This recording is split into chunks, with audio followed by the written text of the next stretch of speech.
bordée par 3 grands volcans, le San Pedro, le Tolimán et l'Atitlán, qui culmine à 3537 mètres, la caldeira, ce cône volcanique effondré il y a plus de 80 000 ans, est devenu le lac Atitlán.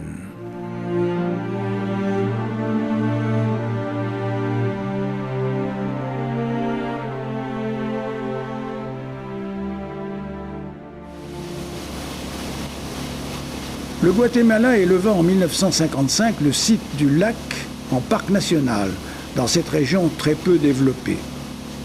Afin d'attirer les touristes, le lac a été empoisonné avec une espèce prisée par les pêcheurs à la ligne américain, l'achigan à grande bouche, ou black bass.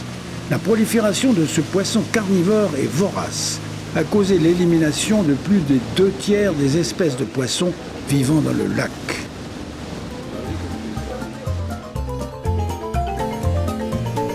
À Santa Catarina Palopo, la population a su préserver ses valeurs culturelles, ses traditions et ses coutumes.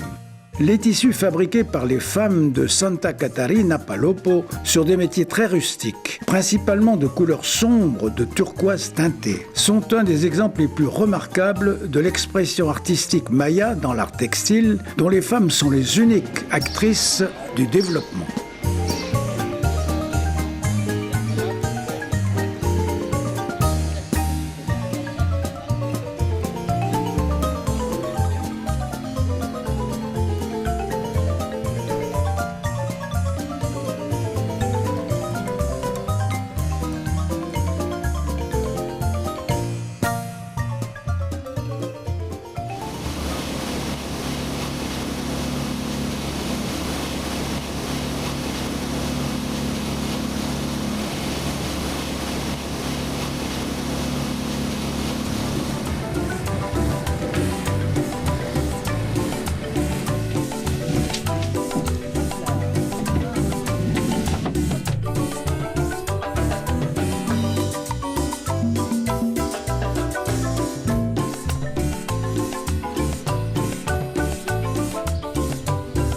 Les ateliers d'art et de tissage sont de petites entreprises familiales et communautaires.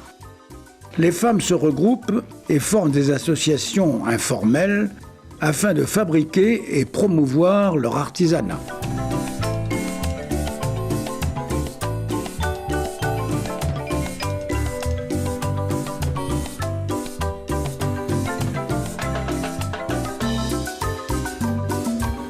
Saint-Exupéry, qui avait subi un grave accident d'avion en 1937, a vécu pendant sa convalescence à Antigua. Il a visité à plusieurs reprises le lac Atitlán, dont les beaux paysages l'auraient inspiré lors de l'illustration de son livre « Le Petit Prince ».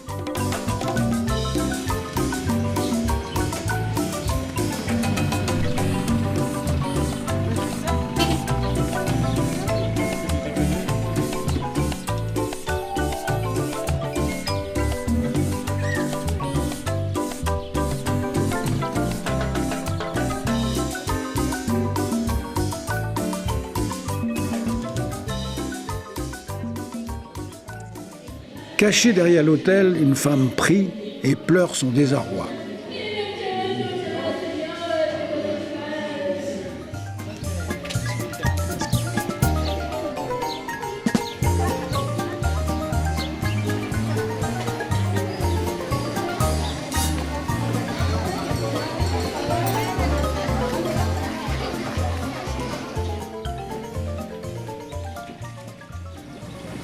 Ce lac n'a pas d'exutoire naturel et son équilibre repose uniquement sur les apports de pluie et de ruissellement, rendant son équilibre fragile et nécessitant une surveillance permanente. En février 1976, un violent séisme a frappé le Guatemala.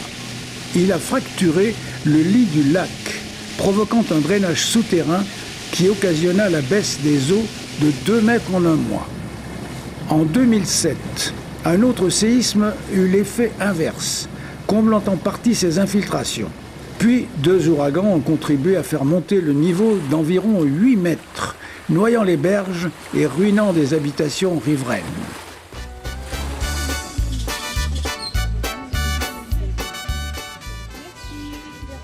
Les femmes portent une coiffe particulière appelée le tocoyal, qui est constitué de l'enroulement d'un ruban coloré orange d'une longueur de 25 mètres. Elles portent également un huile-pile encadrillé sur fond blanc, représentant des oiseaux et des fleurs. Cette petite bourgade des Mayas Tsutuhil est le village le plus intéressant, mais aussi le plus touristique. Construit au pied des volcans Atitlan et Toliman, ces rues sont pavées de pierres de lave volcaniques. Ce village, d'apparence sereine, abritait des groupes de guérilleros qui ont payé un lourd tribut aux années de guerre qui ont ensanglanté le Guatemala.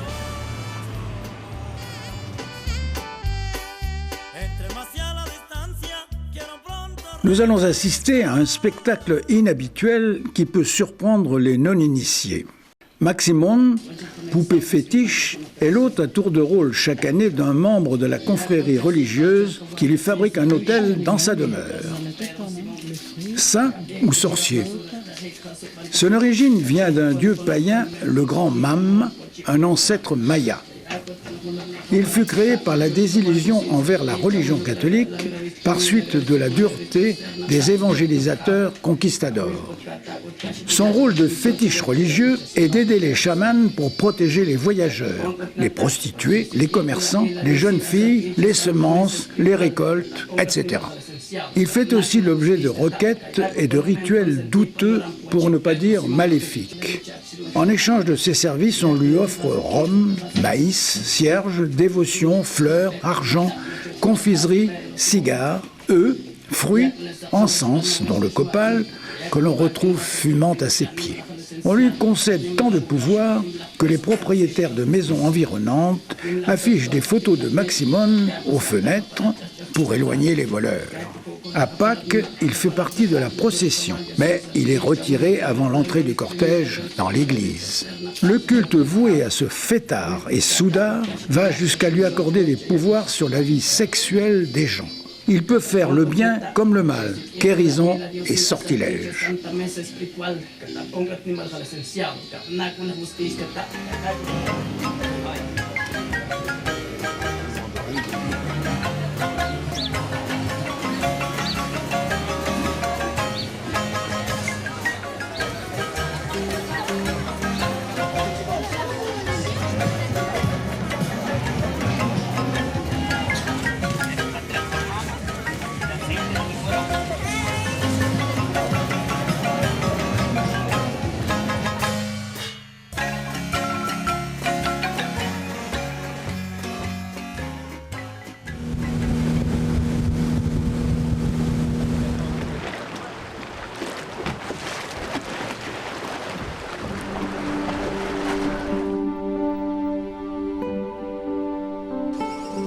Selon la légende, les fondateurs de cette bourgade étaient un groupe d'indigènes nomades qui fut repoussé par la plupart des autres ethnies.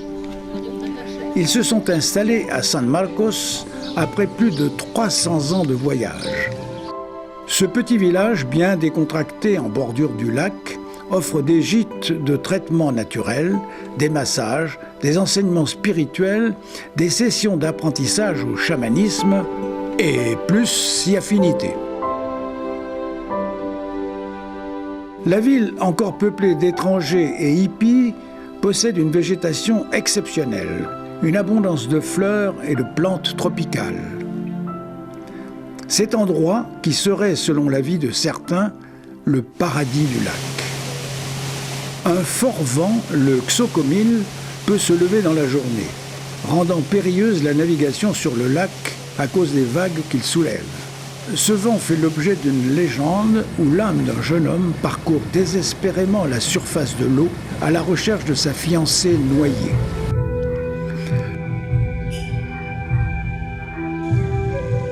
Le parc de l'hôtel de Atitlan est à lui tout seul une magnifique synthèse de la flore et de la faune de la région.